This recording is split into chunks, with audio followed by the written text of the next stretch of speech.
Big Sun Suba, ako yung mechanic ni Elijah. Ngayong race ngayon, ito yung pinakamahirap sa lahat. Kasi Elijah bilang driver, magaling na driver. Laging curious sa setup. Alam niya mag-setup. Saka, lagi siya nag-a-adapt at mag-improve. Improve lang ang improve, Elijah. Kaya mo yan. Hello Elijah, order po. Alam mo, kami ni Lola at Lolo ang biggest fan mo dito sa racing. And we will always love you and support your passion to be a very good racer.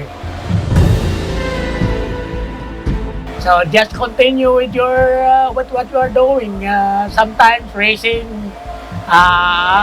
will teach us a lot of lessons, right?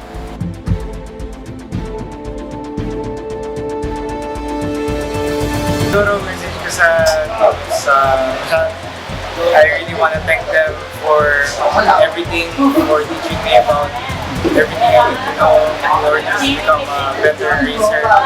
And they feel like family to me kasi ngayon na ako naka-experience ng ganito. And parang last year lang ako nagsimula. And naramdaman ko na sobrang welcoming team. So I just want to thank them and I'll see you in the next race.